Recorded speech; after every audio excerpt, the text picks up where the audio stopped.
بسم اللہ الرحمن الرحیم۔ السلام علیکم ورحمۃ اللہ وبرکاتہ۔ حضرت طفیل رضی اللہ تعالی عنہ بن عمر دوسی کا قبول اسلام۔ طفیل دوس کے قبیلے سے تھے، اسی لیے دوسی کہلاتے تھے۔ یہ قبیلہ یمن کے ایک گوشے میں آباد اور خاصتاً طاقتور تھا۔ ایک قلعہ بھی اس کے پاس تھا۔ حضرت طفیل اس قبیلے کے رئیس اور غالباً تجارت پیشہ تھے اور اسی تعلق سے مکہ معظمہ آتے رہتے تھے۔ جس زمانے میں حضور اکرم صلی اللہ علیہ وآلہ وسلم مکے میں دعوت اسلام فرما رہے تھے، اس زمانے میں طفیل کا مکے میں آنا ہوا۔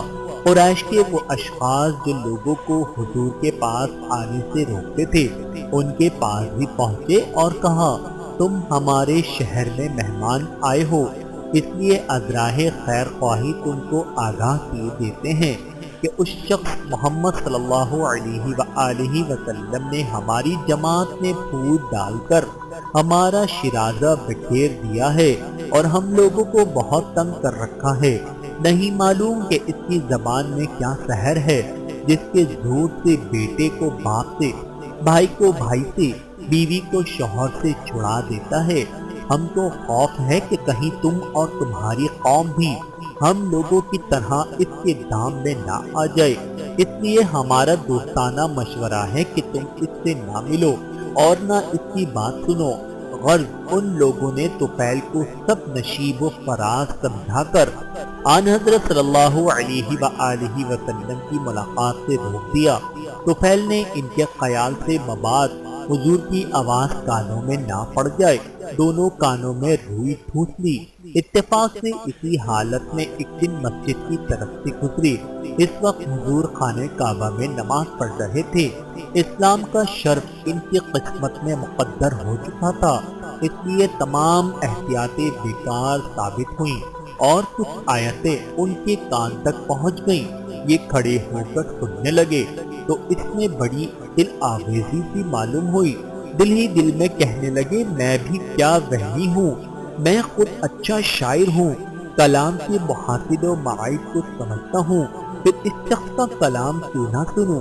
اگر اس میں کوئی خوبی ہے تو اس کے اعتراف میں بخل نہ کرنا چاہیے، اور اگر ناقابل توجہ ہے تو التفات کی ضرورت نہیں۔ غرض اس طرح دل کو تسلی دے کر پورے غور سے آیات قرآنی سنی۔ یہ کیا معلوم تھا کہ کلام کے حسن و قباح کا فیصلہ ان کی قسمت کا فیصلہ کر دے گا۔ جب تک حضور نماز پڑھتے رہے، طفیل گوشے ہوش سے سنتے رہے۔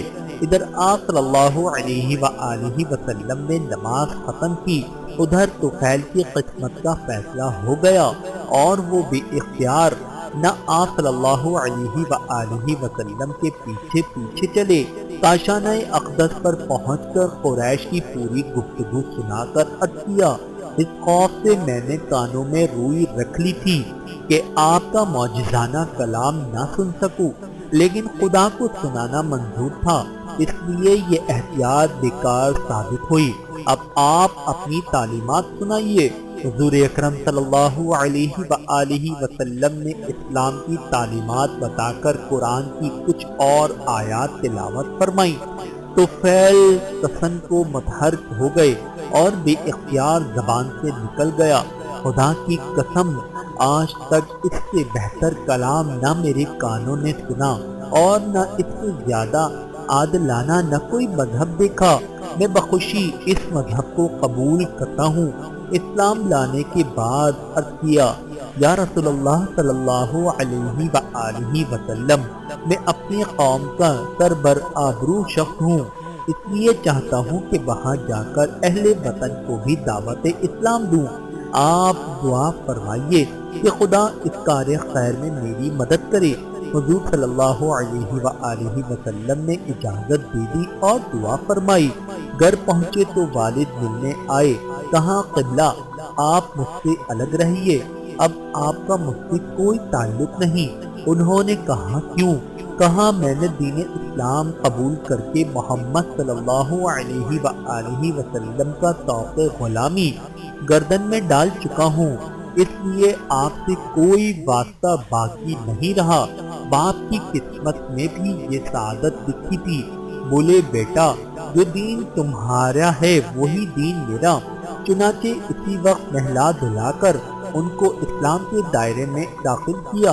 بیوی کی آمد کی خبر ہوئی تو وہ بھی آئیں، ان کو بھی وہی جواب دیا جو پہلے والد کو دے چکے تھے۔ بیوی نے کہا میں تمہارے مذہب کے خلاف کیسے رہ سکتی ہوں، مجھے بھی اس نعمت میں شریک کرو۔ چنانچہ ان کو بھی مشرف با اسلام کیا۔ گھر روشن کرنے کے بعد قبیلے کی طرف متوجہ ہوئے، لیکن اس میں آواز بے اثر رہی۔ ابو ہریرہ کے علاوہ سب نے اسلام قبول کرنے میں دیر کی۔ حضرت طفیل ابو ہریرہ کو لے کر مکہ واپس آئے اور آن حضرت صلی اللہ علیہ وآلہ وسلم سے عرض کیا کہ میری قوم میرا کہنا نہیں مانتی، آپ اس کی ہدایت کے لیے دعا فرمائیے۔ آپ نے وضو کیا اور اپنے دونوں ہاتھ آسمان کی طرف اٹھا دیے۔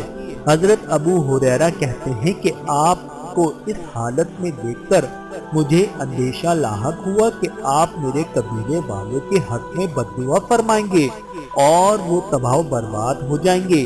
توبہ ساختہ میری زبان سے نکل گیا، میری قوم، لیکن رسول اللہ صلی اللہ علیہ وآلہ وسلم بددعا کرنے کے بجائے کہہ رہے تھے خدایا قبیلہ دوس کو ہدایت دے، خدایا دوس کو ہدایت دے اور اس پر ابر رحمت کا نزول فرما۔ چنانچہ وہ حسب ارشاد نبی صلی اللہ علیہ وآلہ وسلم دوبارہ گھر لوٹ کر تبلیغ و ہدایت میں مشغول ہو گئے، اور حضور کی دعا کی برکت سے کچھ دنوں کے بعد دوس کی متعدد تعداد اسلام کے حلقہ اثر میں آ گئی۔ دائرہ اسلام کی وسعت کے ساتھ ساتھ مشرکین مکہ کا جو گست و ستم بھی بڑھتا جاتا تھا، اور ذات نبوی صلی اللہ علیہ وآلہ وسلم کے ساتھ بھی گستاخیاں کرنے میں ان کو باک نہ تھا، اور انہوں نے آن حضرت صلی اللہ علیہ وآلہ وسلم اور مسلمانوں کی ایذا رسانی کو اپنا مستقل شعار بنا لیا تھا۔ دوس میں ایک نہایت مضبوط قلعہ تھا۔ طفیل نے حضور اکرم صلی اللہ علیہ وآلہ وسلم کو اپنے اس قلعے میں منتقل ہو جانے کی دعوت دی، آپ کی حفاظت کی ذمہ داری لی، لیکن یہ فخر انصار کے لیے مقدر ہو چکا تھا، اس لیے آپ صلی اللہ علیہ وآلہ وسلم نے ان کی دعوت قبول نہ فرمائی۔ جب آپ ہجرت کر کے مدینہ آ گئے اور بدر واحد خندق کی لڑائیاں بھی ختم ہو گئیں اور خیبر کی تیاریاں شروع ہوئیں کہ حضرت طفیل تقریباً 80 گھرانوں کے ساتھ مدینہ تشریف لائے، لیکن حضور خیبر میں تھے، اسی لیے یہ پورا قافلہ بھی وہیں روانہ ہو گیا۔ اگرچہ دور کے اکثر خاندانوں نے مشرف با اسلام ہو چکے تھے، تاہم مدتوں کے عقائد دفتن نہیں بدل سکتے تھے۔ چنانچہ ذوالکفلین نامی بت کا صنم خدا باقی تھا اور بت سے لوگ اس کی پوجا کرتے تھے، لیکن طفیل کا موحد دل دوست کے دامن پر شرک کا ایک دھبا بھی نہیں گوارا کر سکتا تھا، اس لیے حضور سے درخواست کی کہ مجھ کو ذرۃ الکفیل گرانے کی اجازت مرمت فرمائیں۔ آپ نے اجازت دے دی، چنانچہ وہ کچھ دوستیوں کو لے کر گئے اور بت کو خدا کو ڈھا کر بت میں آگ لگا دی۔ حضرت طفیل رضی اللہ تعالی عنہ بن عمرو دوسی پر اللہ رب العزت کی کروڑوں رحمتیں نازل ہوں، آمین ثم آمین۔